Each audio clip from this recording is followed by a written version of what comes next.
Welcome to everyone to this Groundwater Division talk hosted by the Central Branch. My name is Amy Allright. I am from the University of the Free State, but I'm the Central Branch Chair for the Groundwater Division at the moment, and I will be hosting the talk today. Again, just some housekeeping to start off with for those that are only joining now. Please write your name and organization in the chat box, comment box. This will serve as today's attendance register if you would like CPD point acknowledgement. And then if you have any questions or comments for the speaker during the talk, you can also post them in the chat function and we will attend to them afterwards in the question time. And then as a courtesy to please keep your mic and video turned off during the talk. Again, afterwards in the question time, we'll have some time to interact with the speaker, but for now, please keep mic and video turned off. All right, so I can see there's quite a few participants already logged on, ranging from different organizations. We've got some Department of Water and Sanitation, lots of IGS, UFS attendees, some consultants, Council for Geoscience. So yeah, thank you to everyone who has already joined. Yeah, so today the topic is to KD or not to KD, in the title for today's talk. And groundwater quality risk assessments from waste facilities are a relevant and very topical issue at the moment. And I'm very pleased to have Dr. Hansen with us today to lend his expertise to this topic. Dr. Hansen is currently the director of the Center for Mineral Biogeochemistry at the University of the Free State. He has 15 years experience in geochemical modeling risk assessments from waste, mineral waste specifically, where he has worked on a number of greenfields and brownfields in South Africa, as well as internationally. So we're very grateful to have him with us today. And today he'll be sharing his insights on sorption of contaminants with respect to realistic groundwater risk assessments. So with that, I will hand over to you, Dr. Hansen. Oh, thank you very much, Amy, for that introduction. I really appreciate it, and thank you for everyone who's listening as well. It's a great opportunity for me as well to present at this forum. I chose this topic because I myself am still quite involved in industry and mostly in risk assessments from mineral waste deposits, tailings facilities, and mineral waste dumps, and that type of thing. And often the main purpose of such a risk assessment is to identify whether any potential pollutants can leach from the waste facility into the groundwater system and then negatively impact nearby ecosystems or groundwater users or communities in the vicinity. But often these assessments are mostly, I think, partly because of the Waste Act as well. But some of these assessments, there's good intentions, I think, behind it. But important processes, geochemical processes, are often, unfortunately, left out. And I'm going to speak about one of them today, which I think is something that can potentially be very powerful influence in realistically assessing these leachates that come from waste and waste rock. So without further ado, I'm going to commence with my presentation. I call it to KD or not to KD, using Shakespeare's inspiration. And the point is that what I'm going to discuss today is not always applicable. There are times when absorption, for example, and I'll explain what that is a little later, is not a major issue and can be safely ignored. But one needs to determine that. And if it needs to be accounted for, then it definitely can have a big influence. Okay, so just the talk outline, I'm going to define some terms, just so that we're on the same page when we're speaking about these things. Then I'm going to speak about why absorption is important in these systems, mine waste systems. How is absorption generally quantified, and then look at an alternative method to be able to quantify that. And then I'm going to end with a few conclusions. Okay, so let's define our terms. Absorption is the general term describing the removal of a solute or potential pollutant from a fluid phase onto a mineral phase. If a specific mechanism is known, then other terms are used, like adsorption and absorption, where adsorption would be the two-dimensional accumulation of an adsorbate, like these ions on the clay on this clay surface, or these iron and water molecules on this titanium oxide surface. And adsorption would be when the diffusion takes place into the specific mineral structure. And an easy way, I think, to remember that if someone throws a pie and it lands on your face, then it's adsorption, and if you eat the pie, then it's absorption. So it's more or less the same, or analogous to what happens at the mineral surface in these systems. Just to clarify, the adsorbate is a solute that sorbs, and the adsorbent is the actual mineral that's doing the absorption. And we'll be focusing on adsorption during this talk. Okay, so let's just give a bit of a context in where such a risk assessment would be applicable and why we would be looking at adsorption specifically. And the main focus, as you can see on the subheading, is contaminant mobility. So what we want to know is if a source term like pyrite or some kind of sulfide releases pollutants into the mine waste system, the mineral waste system, how likely is it that those specific contaminants can reach the groundwater system and cause potential problems? And release is one thing, where we use chemical rates to do that. But the other thing is, once it is released, is it mobile in that system? And sometimes it is, but often, like lead, for example, in the clay environment, it definitely is not.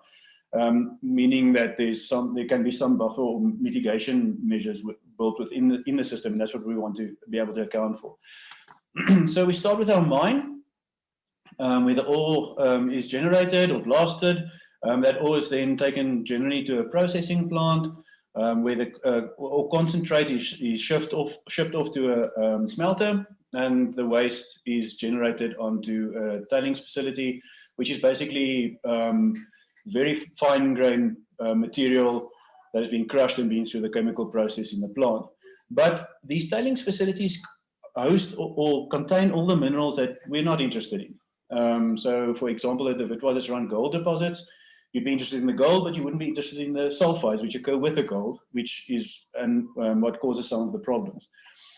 And this is specifically, this conceptual model was for sulfide waste, but can really apply to any. You basically just got your waste here. Pollutants can potentially be released from the minerals that are in this waste material. Those minerals go into the pore water. That pore water leaches down under the force of gravity over time and has the potential to seep to groundwater and cause problems. So the questions are that, how are pollutants released? If they are they mobile in the waste system? And if they are, when they reach the groundwater, are they mobile there as well? Because there's different things that can happen to them, and we'll have a bit of a look at some of those processes in a little while. And obviously, we also know that there's interaction between groundwater and surface water.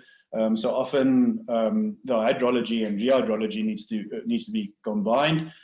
So once this is polluted, obviously the water in the dams and then downstream rivers can also be polluted. So we viewing this as one integrated system.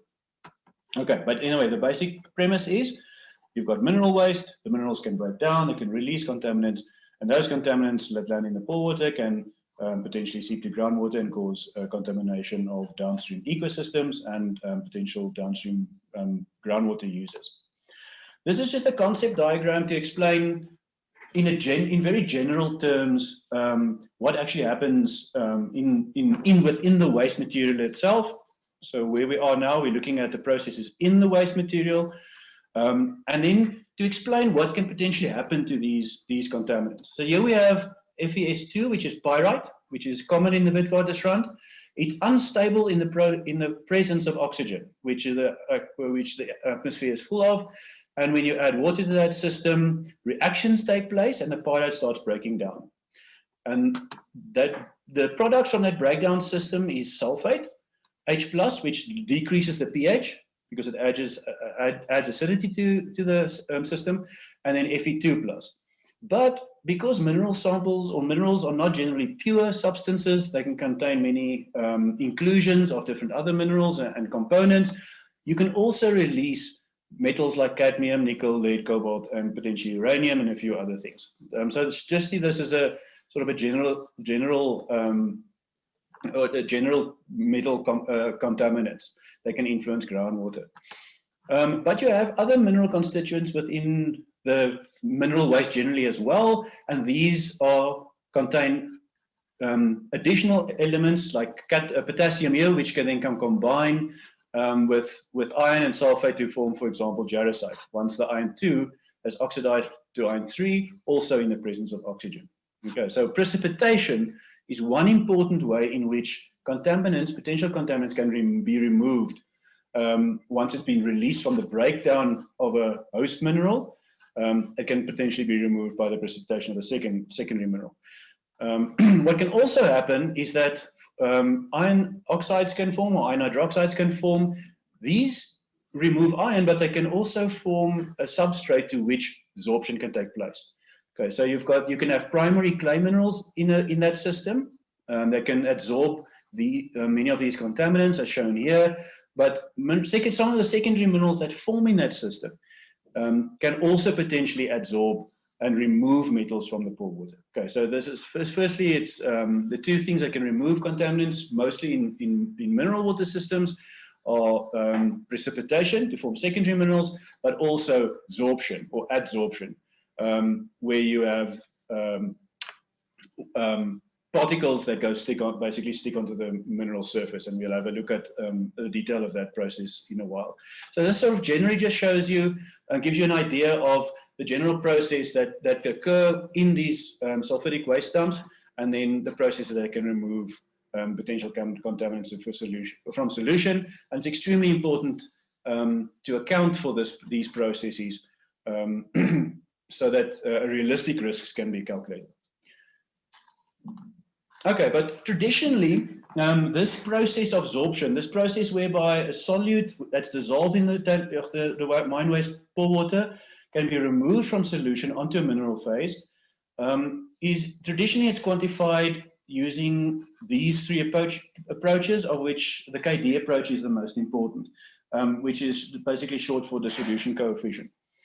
And this is calculated by taking the concentration of the amount of solute that is adsorbed and dividing it by the amount of the concentration of substance that remains in solution. Here at the bottom, we have below in A, we've got a plot of amount of adsorbed versus amount in the solution. And we can see that we basically got a linear correlation. This is for higher absorption scenarios and low absorption scenarios. But the problem is that KD, to get this curve, KD needs to be measured in a laboratory, and it's measured under very specific circumstances. So for specific pH values, with specific dissolved ions in solution, so very specific conditions, specific EC, TDS, etc. If any of those changes, then KD may not be applicable anymore to your system. The other problem is that if you can see here, there's no upper limit.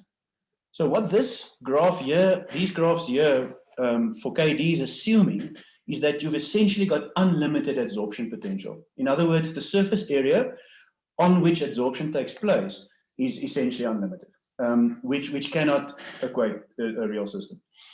So people realized that and developed the Freundlich isotherm, which you can see also uses an empirically defined constant, also under very specific lab conditions. And then there's a much slower increase of absorption, but there's still no upper limit. And it's still, the value of this constant is still very specific to the conditions under which it was measured. So any change in conditions, then you need to remeasure, redetermine that constant. Then Langmuir came up with this equation, where he's bringing in the maximum amount of adsorption surface area. So the maximum amount of surface area that's available for absorption processes. And you can see this sort of does allow a maximum to be calculated. In other words, you can only absorb, you can't absorb more than the maximum surface area can allow for. The problem is that once again, you are calculating or determining these constants at very specific laboratory conditions.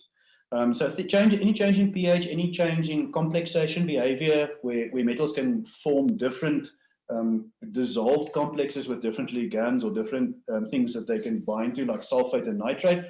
If you change any of that, then you need to recalculate this. So there is no such thing as a generally applicable adsorption coefficient, and that's a big problem in risk assessments, specifically if you're looking at groundwater risk, because you need to be able to run models so that you can predict risks.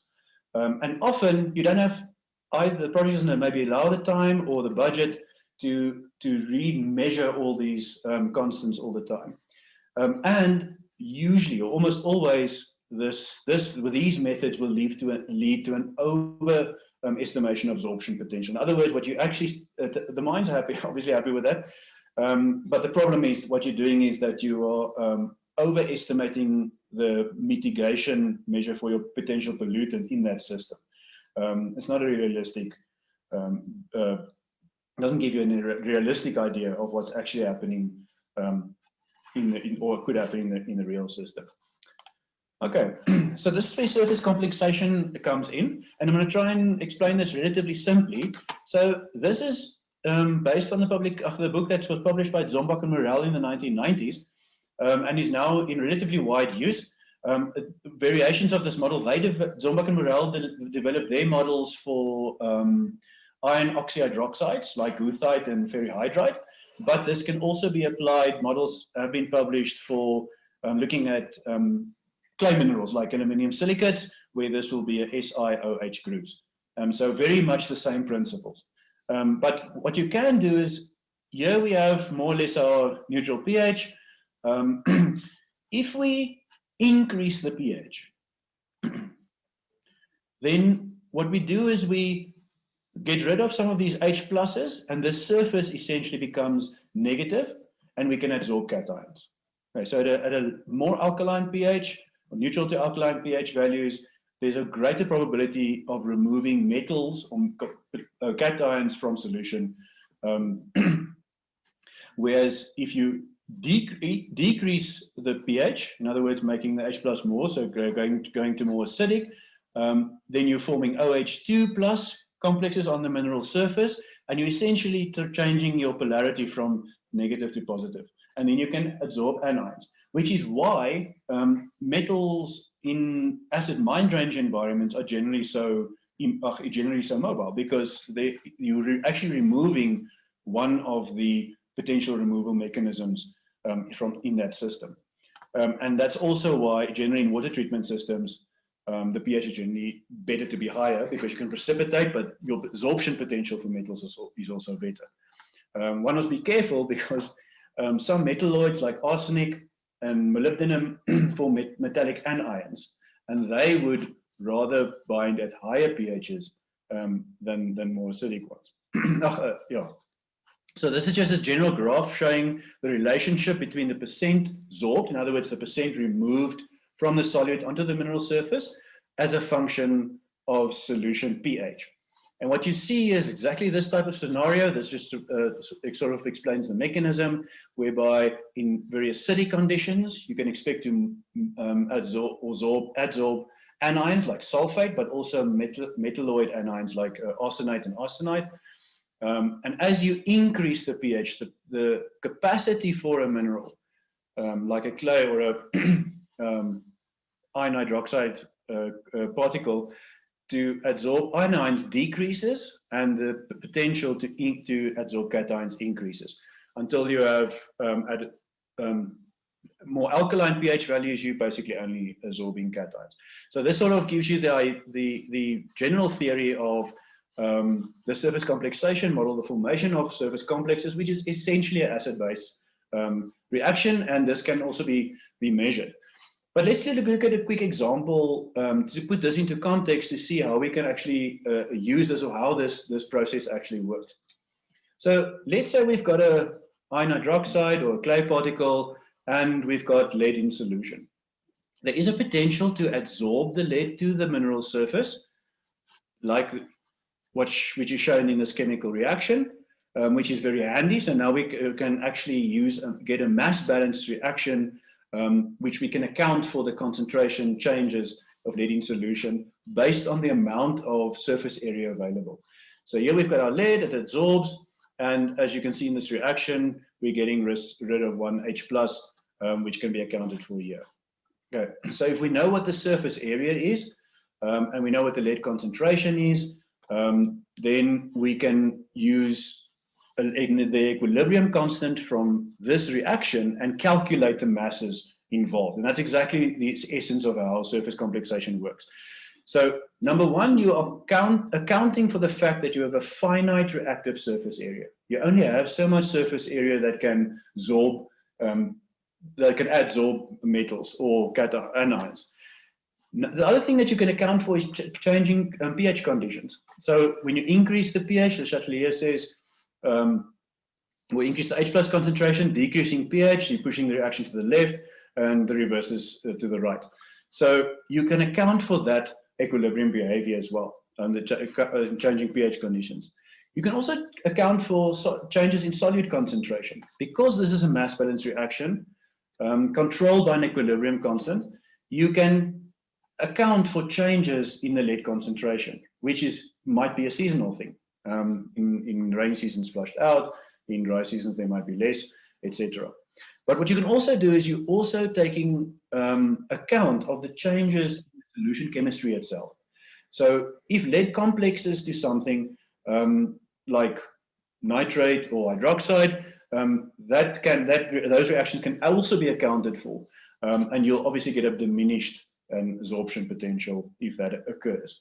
So it's a much more robust approach to looking at how absorption, if the absorption is an important process in a system, and if so, how much lead or cadmium or nickel or sulfate or whatever can realistically be removed from a solution by the natural materials.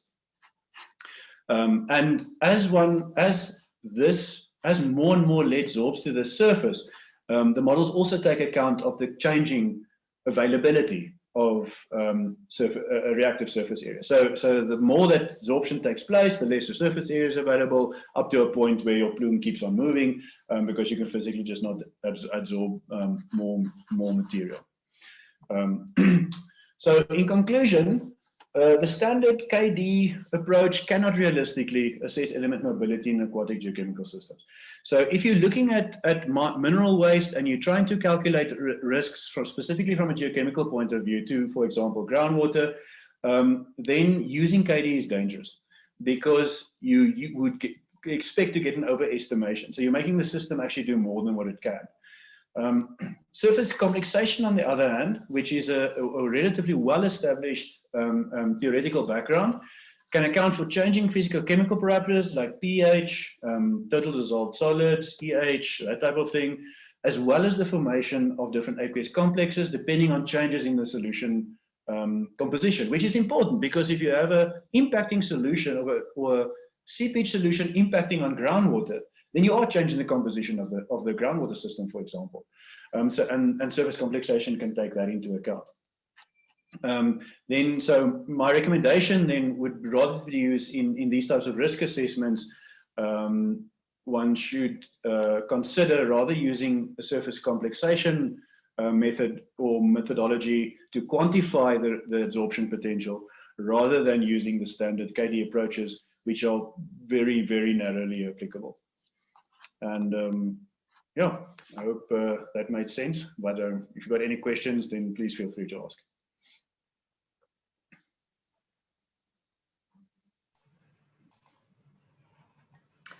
Cool. Thanks, Robert. That was very interesting. If there are any questions, please do post them in the comment box, or you can raise your hand and you can speak to Robert directly. Robert, from my side, I think it would be interesting if you could maybe comment in the chat box that reference that you were talking about for surface complexation, just for reference.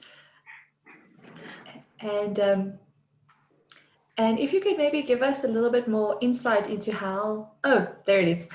Okay. But I'll put a post a link as well. Yeah. Just if anyone's interested to go read up a little bit more on that. And then Yeah, could you give us a little bit more detail about how you actually go about doing this, or what software you're using specifically? Because yeah, just using a standard coefficient in modeling versus adding this whole process is very different. So maybe in the meantime, while we wait for questions, you can maybe just give us, I know it's complex, but like maybe just give us a little insight as to how you're actually doing this. As many things in life, the details make things very complicated, but the principles are relatively simple. And I use Freaksy at the moment, simply because it's a freeware software program developed by the United States Geological Survey, but it's also very powerful. And one always has to weigh up what you pay for software versus what you're actually getting for it. It's more like buying a car as well. I've realized in the last one.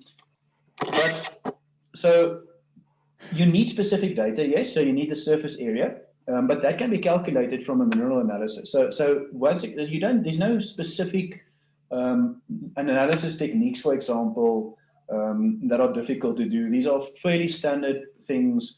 And a mineral analysis, I always do a mineral analysis anyway with any of these risk assessments, gives you a very good idea of what the type of mineral is. And there are very well published values of general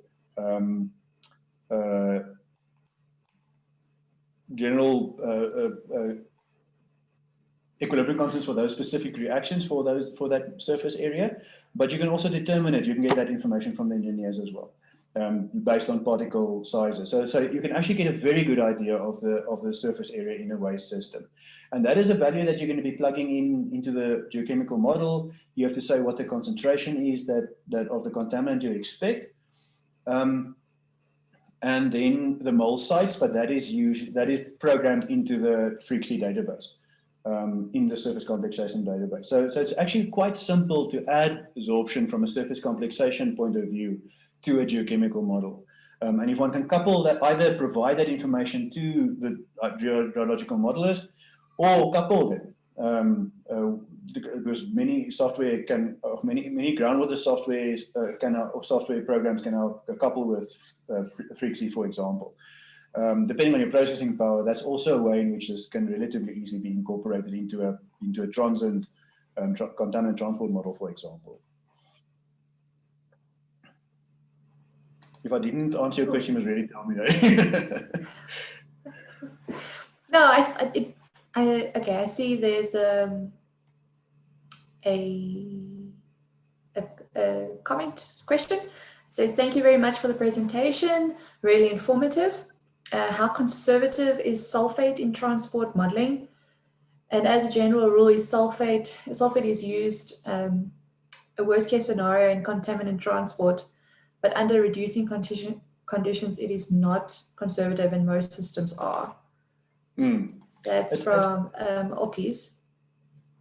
Yeah, thanks very much for the question. It's extremely relevant, because traditionally, I don't think many changes in redox, for example, was taken into account. And I agree with you, in the sense that, for example, in coal mines, for example, you actually have a reducing system. You don't have an oxidizing system. So what happens to a contaminant when in a solution is also important. And as you say, it can be in a reducing system reduced to sulfides, which then can bind to iron, for example, and precipitate pyrite. The other thing is that if you, in a dolomitic or limestone type of aquifer environment, you've got an abundance of calcium. And to a large extent, and I've worked on projects where gypsum precipitation has reduced the rate of sulfate plume movement by half the velocity of the ambient groundwater. So that precipitation is often also not taken into account. But if you're looking at an oxidized system, shallow groundwater or not a wetland, a riverine system, and we have got oxidizing conditions, then I would say sulfate is relatively conservative. You can take the worst case. But generally, I agree with you that it's not, and that one should account for that to get to a realistic value.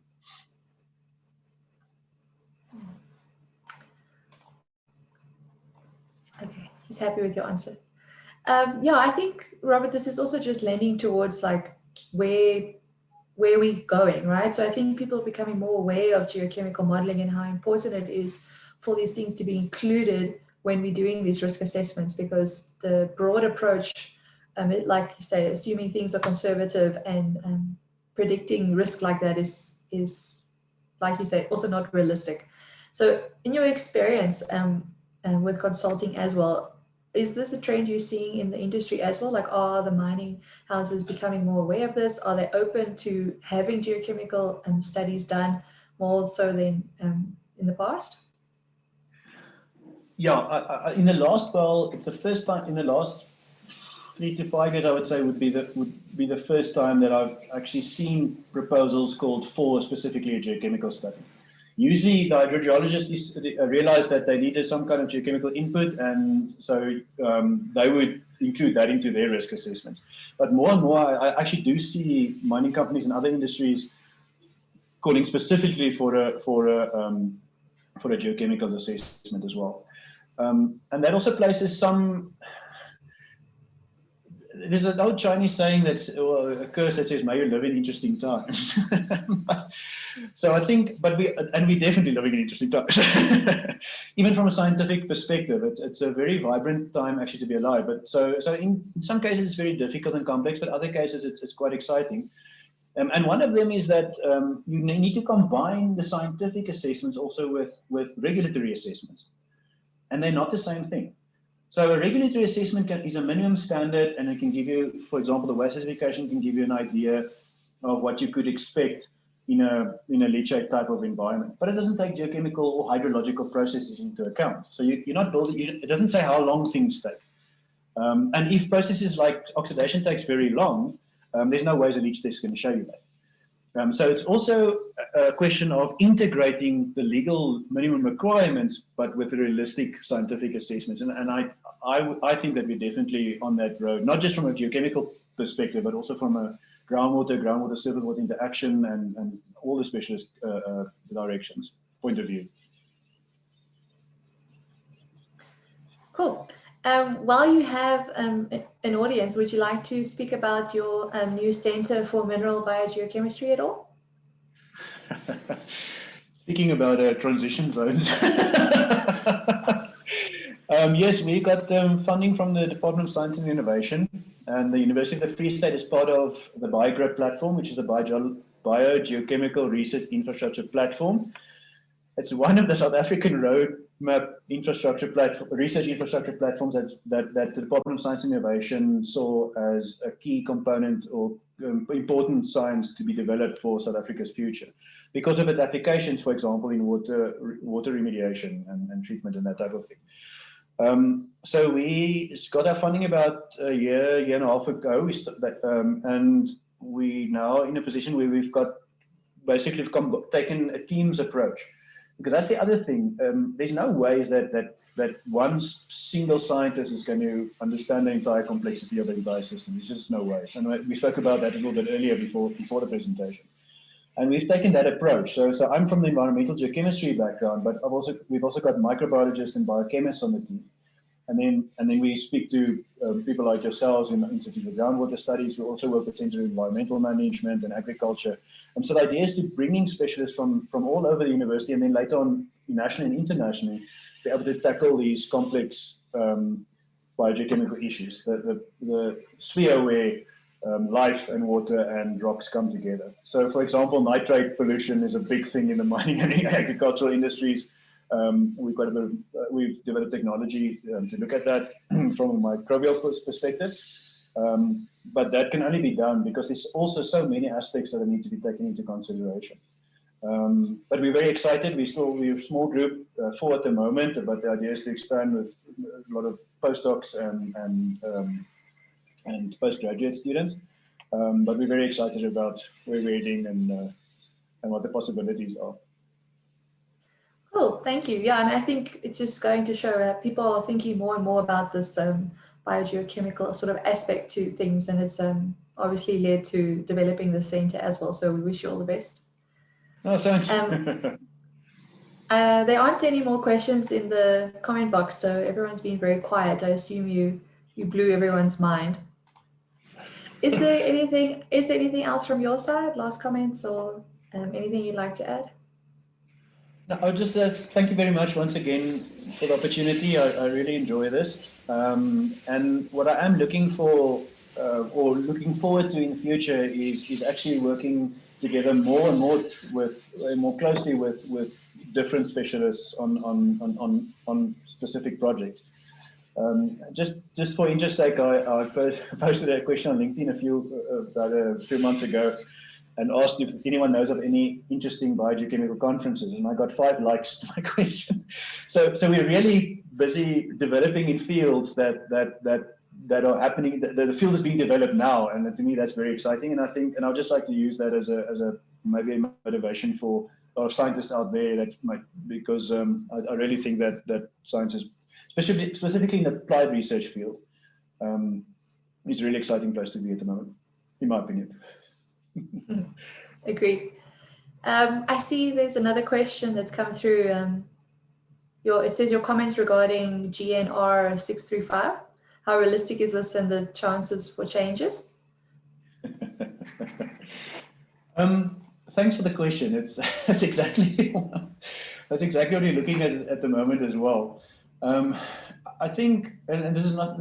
I think that the regulations were applied because there were regulations needed, and the only regulations that existed at that stage was for landfill sites.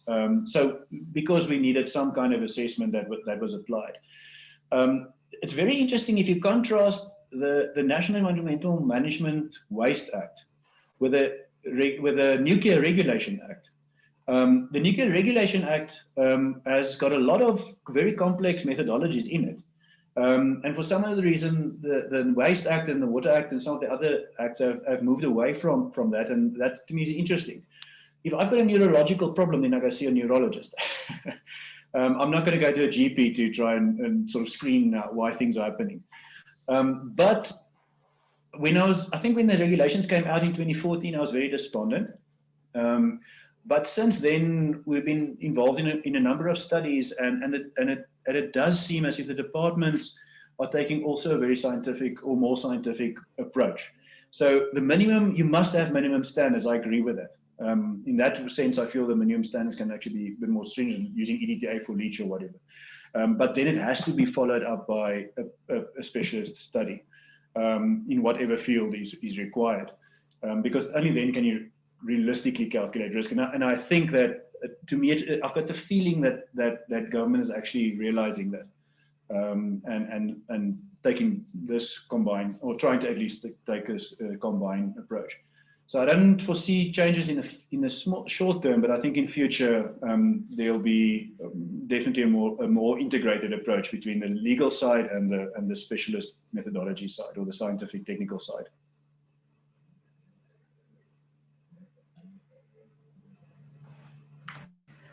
Cool. He says thank you. So happy with that. All right. So I think that's all the questions that we're going to get. So thank you again, Robert, for your time and effort. We appreciate you being here, and it was a really informative talk. And I think it's good. It's also something we need to be thinking about, especially for groundwater risk assessments. And then also just thank you to the Groundwater Division for hosting this talk.